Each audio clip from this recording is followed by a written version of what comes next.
Ladies and gentlemen, please welcome Affinity Konar.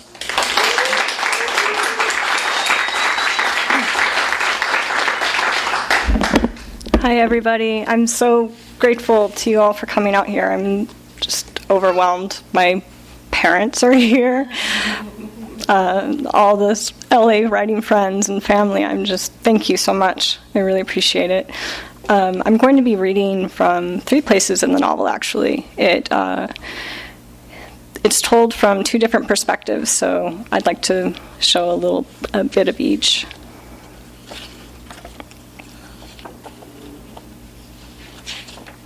Okay. We were made once, my twin Pearl and me. Or to be precise, Pearl was formed and I split from her. She embossed herself on the womb, I copied her signature. For 8 months we were afloat in amniotic snowfall, 2 rosy mittens resting on the lining of our mother. I couldn't imagine anything grander than the womb we shared. But after the scaffolds of our brains were ivoried and our spleens were complete, Pearl wanted to see the world beyond us. And so, with newborn pluck, she spat herself out of our mother. Though premature, Pearl was a sophisticated prankster. I assured myself that it was just one of her tricks. She'd be back to laugh at me. But when Pearl failed to return, I lost my breath. Have you ever had to live with the best part of yourself adrift, stationed at some unknowable distance? If so, I am sure you are aware of the dangers of this condition. After my breath left me, my heart followed suit, and my brain ran with an unthinkable fever. In my fetal pinkness, I faced this truth. Without her, I would become a split and unworthy thing, a human incapable of love. That is why I followed my sister's lead and allowed the doctor's hands to tear me out and smack me and hold me to the light. Let us note that I never cried during the ruptures of this unwanted transition, not even when our parents ignored my wish to be named Pearl too. I became Stasha instead, and with the chore of birth complete, we entered the world of family and piano and book, of days that baffled by in beauty. We were so alike. We were always dropping marbles from the window onto the paving stones and watching them descend the hill with our binoculars just to see how far their little lives would take them. That world, teeming with awe, ended too. Most worlds do. But I must tell you, there was another world we knew. Some say it was the world that made us the most. I want to say that they are wrong, but for now, let me tell you that our entry into this world began in our 12th year of life, when we were huddled side by side in the back of a cattle car. During that journey of 4 days and 4 nights, we cheated our way into survival under Mama's and Zeta's instruction. For sustenance, we passed an onion back and forth and licked its yellow hide. For entertainment, we played the game Zeta made for us, a game called the classification of living things. In this form of charades, you had to portray a living thing, and the players had to name the species, the genus, the family, and so on, all the way to the encompassing brilliance of a kingdom. The 4 of us passed through so many living things in the cattle car. We postured from bear to snail and back. It was important, Zeta emphasized in his thirst-cracked voice, that we organized the universe to the best of our 2 human ability. And when the cattle car finally came to a stop, I stopped my charade too. The way I remember it, I was in the middle of trying to convince Mama that I was an amoeba. It's possible that I was portraying some other living thing, and that I'm remembering it as an amoeba now only because I felt so small in that moment, so translucent and fragile. I cannot be sure. Just as I was about to admit defeat, the door to the cattle car rolled open. So that was from the perspective of Stasha, and now I'm going to read Pearl's introduction to the world of Auschwitz. September 7th, 1944. The bread made everyone forget. That was one of the first things Bruna taught me. It was full of bromide, and all it took was a day's worth of crust lining your stomach to make your mind mist over. Since I was the half in charge of time and memory, I always gave the bulk of my portions to Stasha. One of us, I decided, should be encouraged to forget as much as possible, and I found other ways to sustain myself, with Bruna's help. Bruna called me Smidgen 1, and Stasha was Smidgen 2. It was her way of owning us, but I didn't mind it much, because it seemed better to be owned by Bruna than by anyone else. She taught me all sorts of useful things. She's taught me how to make a soup from the grass in the soccer field, how to stew it discreetly in a pot, and how to obtain a pot in the first place. She showed me how to ingratiate myself with the cook, and how to carry supplies to the kitchen so that I might organize some things for us. A potato here, an onion there, a few lumps of coal, a book of matches, a spoon. She sewed a burlap sack for me to keep in the waistband of my skirt so that I could be a stealthier thief. Soon enough, I held the whole of our world in that little sack. I wondered what Mama might think of our association with Bruna.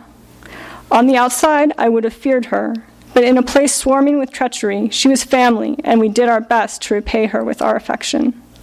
She loved our games. They were more sophisticated than the standard grave-digging game that many of the other children favored, and she was always ready for riddles, or Kill Hitler, or the classification of living things, which she was quite terrible at, as she had such odd opinions about what made a living thing superior or functional or worthy of life.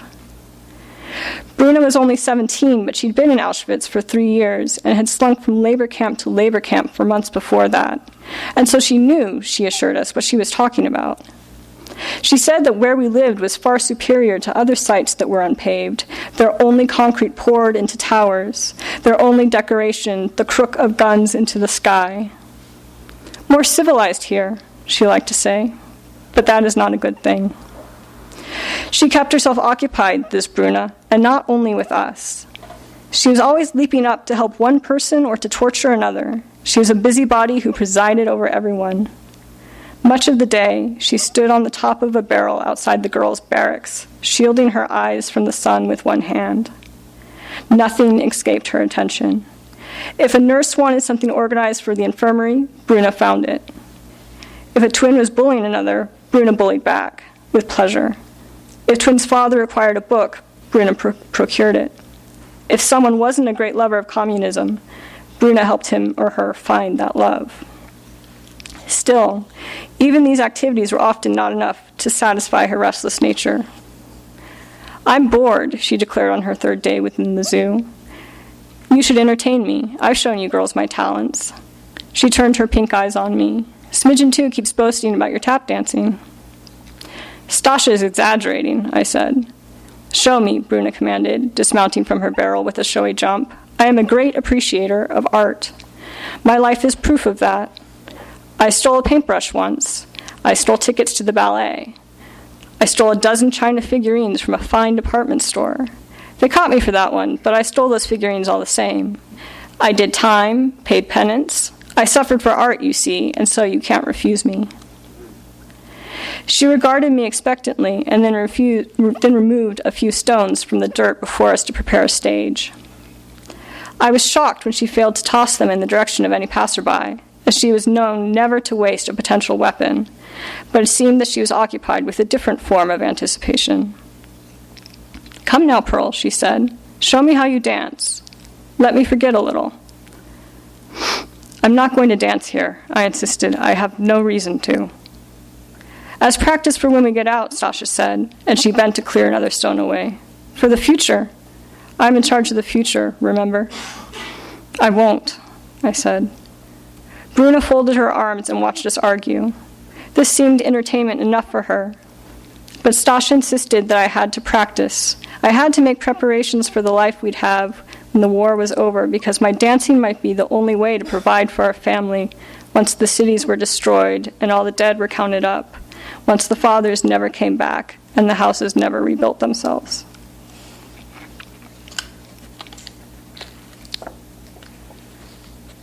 And I'd like to go ahead and read a third part. It's from Stasha's perspective, and this is following liberation. Like a brass bell sprinkled with snow, This straw temple rose from the earth with a steady determination. As we neared, we saw that we were not the only ones that this golden column had drawn in. It appeared that bales had been removed from the lowermost of this stack to create a burrow. We could see the discarded piles of hay flung about, their golden threads strewn on the ice, and through a flimsy panel of straw at the rear, we could see a peepery of eyes. They were scattered throughout in the manner of a constellation, and with equal glitter. The eyes were friendly, I thought, but I'd been wrong about the friendliness of eyes before. Was this a trap? A trick? Another boom cried out into the night. Before we could debate, Felix parted the wall of straw and scurried inside. He dragged me with him, deep into the itchy burrow, on hands and knees. On all fours, we were rib to rib, and so close to each other that I was quite unsure where I ended and he began. You would think this would have been a welcome feeling, considering the compromises of my hearing and vision, but it made me feel only amorphous and undone. Adding to this discomfort was the general overpopulation of the haystack, which trembled with the shifts of its fugitives. We were not the only ones on hands and knees. Though it was dark, I could make out the forms of 5 individuals, all seated against the perimeter, and all so small that I assumed them to be children, not a one of them any older than the age of 7. But the curses that confronted us were quite adult. They tumbled towards us in check. We do not speak that language, we said. Then a few voices switched to cursing us in Polish. That is the way to curse us, we said, and we apologized for crowding them so. You can't stay here, a male voice hissed. His Polish was quite good, I thought. Why can't we stay, we hissed back. No room. We did not escape to be crushed by strangers. You must leave. But we are making it warmer in here for you, I pointed out. The temperature was most hospitable with this crowd of bodies, and the ceiling of this burrow was so low that when I moved my head, the hay tickled my scalp in a pleasant way. I cared little whether our hosts welcomed us or not. I could not ignore the welcome of this golden palace. It is true that you're warming us, the male voice conceded, but we have warmth enough, and you are crowding my mother. This haystack is not as spacious as it appears, and it belongs to us. We carved out this burrow with our hands. Do you know how difficult a feat this is in winter? Only the most desperate men are capable of such miracles. I respected the speaker's message, but I did not care to move. It was too lovely in the haystack, like curling up in a summer I'd once known. The perfume of the hay was so sweet, and the perfume of its inhabitants, it was not terrible. For all time, I could live there, and my reluctance to exit made this clear. A large sigh arose. It sounded as if it came from the depths of a matriarch. The eloquent speaker addressed us again. You have to leave, children. I am sorry, we have no room. Exhaustion possessed me, and I could only weep. And I did not care who my tears fell on in this little crowd. Stasha, Felix whispered, collect yourself. All the haystack hushed after this command. Stasha, said the male voice. Pearl's sister? Who are you? Felix demanded. He was truly a bear in the tradition of the classification of living things. A defensive lining, part growl, had entered his voice. Bruna would have been proud of this performance, but the speaker was not put off at all by this inquiry. I'm the one you call Sardine, he said. His voice was even and brave. It had none of the oily flavor or shrunken nature of a canned fish. I couldn't imagine a more inaccurate term for this gentlemanly Lilliput, and I hung my head in recognition of the taunts he had so stoically faced. We're sorry, Felix said truly. We can't beg for your forgiveness enough. Because it was Mirko who presided over the straw temple alongside his family. Apologies were owed to the lot of them, because the children of the zoo had referred to all the Lilliputs as sardines at Bruna's instruction. Now, it seemed, sardines would be the preservation of us. Upon realizing that we'd been reunited with fellow survivors, we felt as if the whole world might be held within this haystack. It was all that mattered. In this pile of straw, I thought, there may not be happiness, but there is a hope that may impersonate happiness, if only for a small while. We had lived through death together. How could we not want the intimacy of this haystack? Thank you.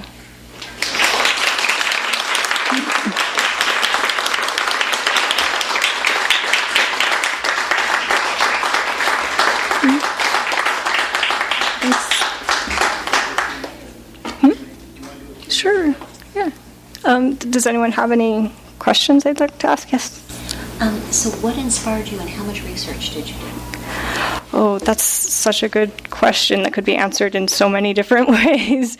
When I was 16, I first read a book called Children of the Flames by Lucette Lognato and Sheila Cohn-Deckel, and that was the story of the twins of Auschwitz and Joseph Mengele, and that sort of sparked the whole idea for it, but I was far too young to ever even think of writing it. But the story just kind of followed me around for years, and I would do research here and there in bits and pieces, and sometimes it would get too difficult to keep going, so I would put the book aside. It was never a sort of straight, disciplined shot of research. It was fairly natural and organic. I would write about something and have a certain question and seek that out. But I had, some core source books that I kept returning to. Mostly, The Truce was actually my introduction to Primo Levi rather than Survival in Auschwitz. And I think that shaped a lot of the book in a way because it's about the post-liberation life, which has always sort of fascinated me, that whole question of what do you do when it's over? When the worst is over, what other worse things are there to come? And the writers who tackled that, who do you most appreciate? I mean, that's so hard for me to answer. I think a lot of times I end up leaning towards poetry. Paul Celan has kind of been a huge figure for me that always leads me back to questioning every sort of word that you write on this history. A lot of Eastern European poets I looked at, Zagajewski and Szymborska. I love her poems on the subject. There's, Borowski, and there's a really remarkable book called Auschwitz, True Tales from a Grotesque Land.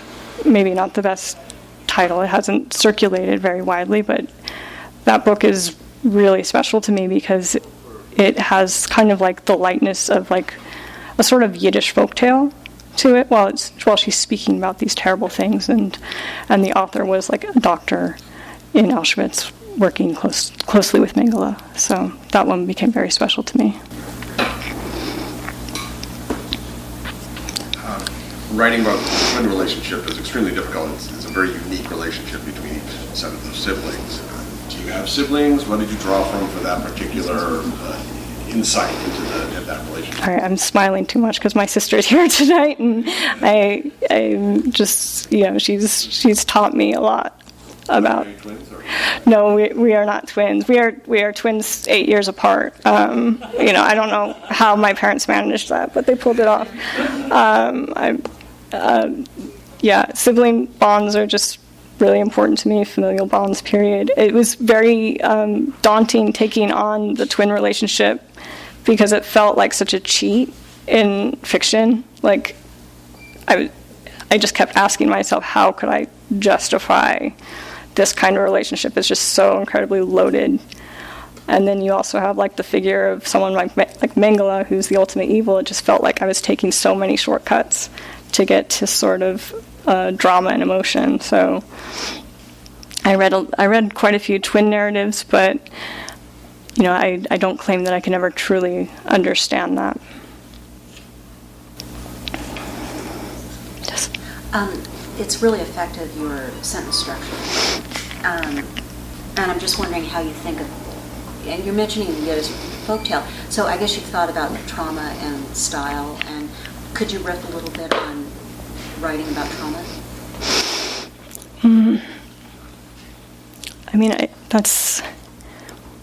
It's another amazing question. It's a lot of why I write in the first place.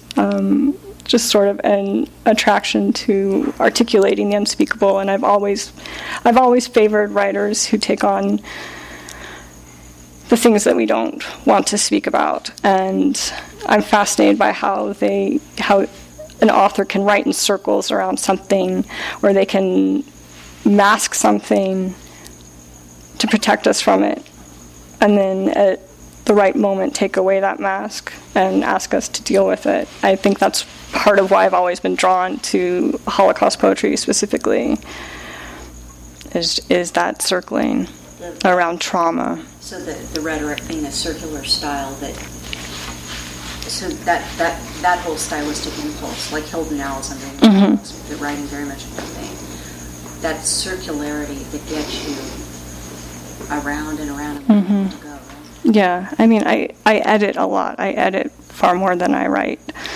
And I think a lot of that is about trying to find exactly what you're speaking of. It's a very sort of wending path.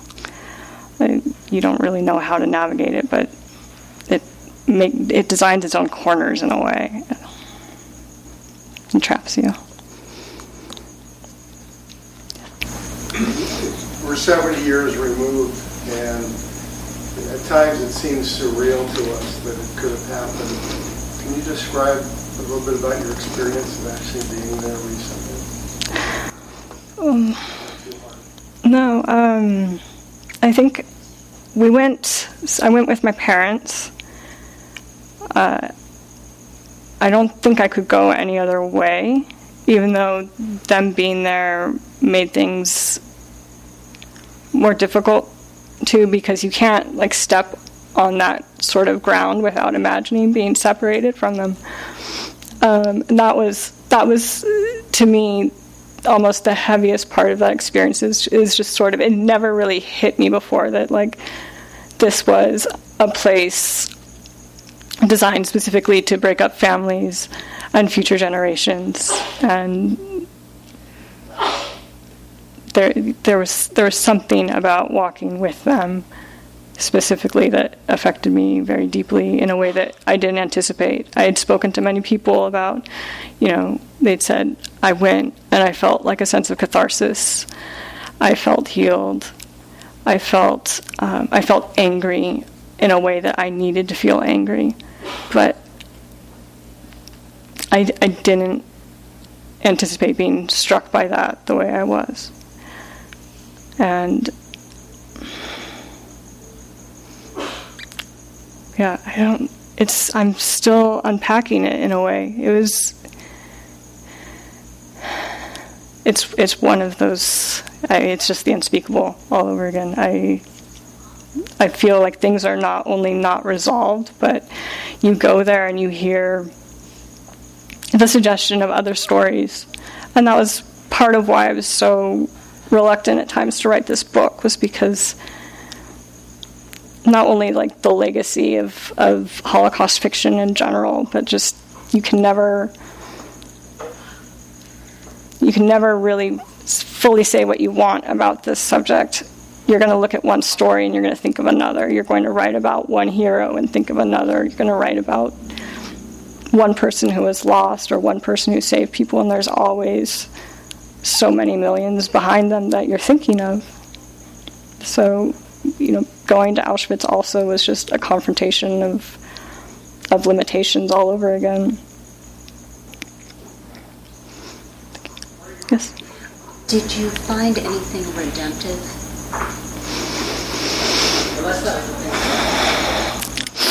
I think the closest moment that I had to redemption there was actually we went over to Birkenau, and seeing the destruction of the crematoria where Mengele worked was very satisfying to me, because that was a product of Jewish resistance. That was the closest thing that I felt. But, very nearby there is also a swamp filled with human ash. And so that moment of feeling redemption is so short-lived. And Birkenau specifically is such a devastating experience, because you have all these clear open spaces where the Nazis completely eradicated all evidence of what they, or were trying to desperately hide what they had been doing. So that place in particular carried a lot of meaning for me.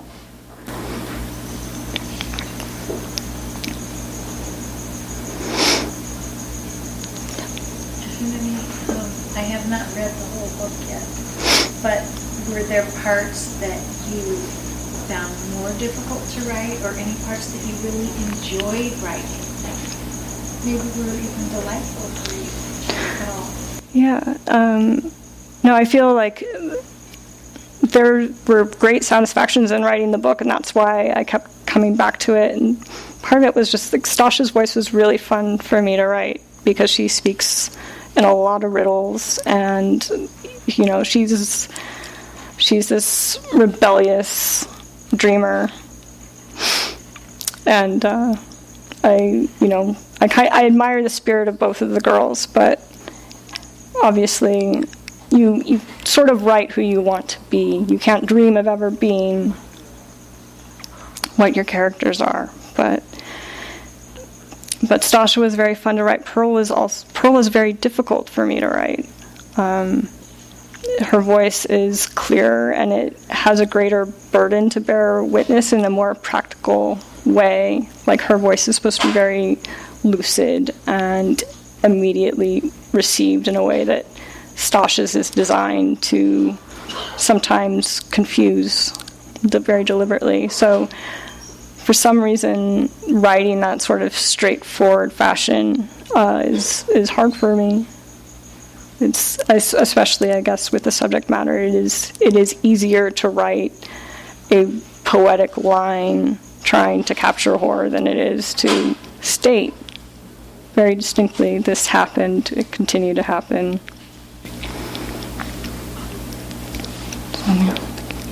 What's your next book after this? Oh, What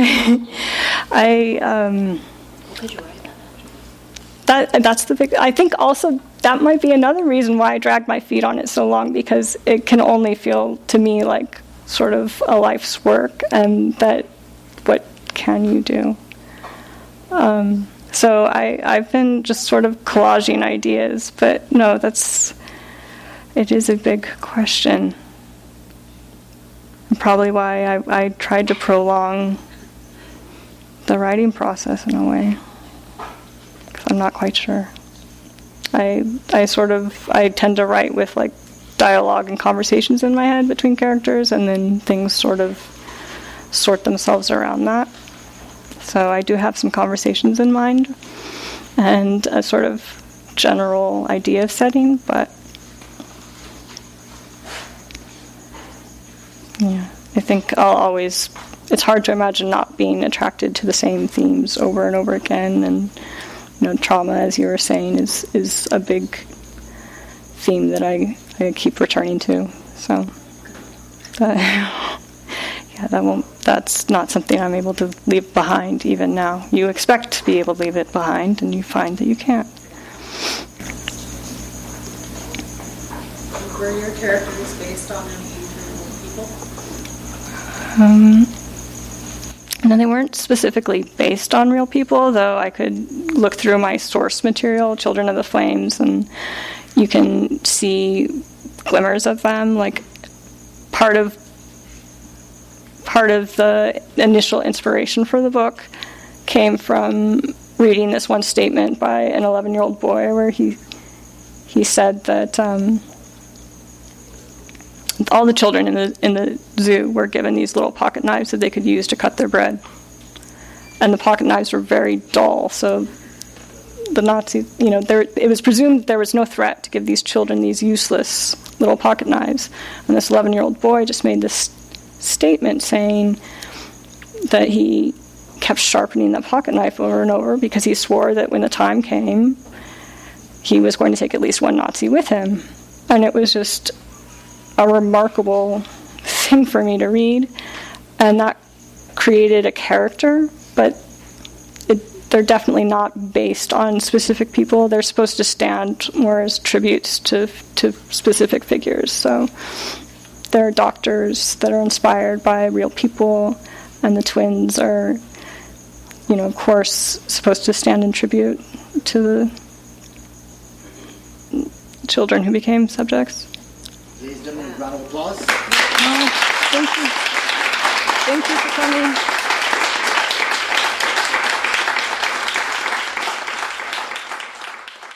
You've been listening to the Skylight Books Author Reading Series. Don't forget that you can listen to this and all of our other great podcasts at skylightbooks.com. Thanks again for stopping by, and we hope to see you soon.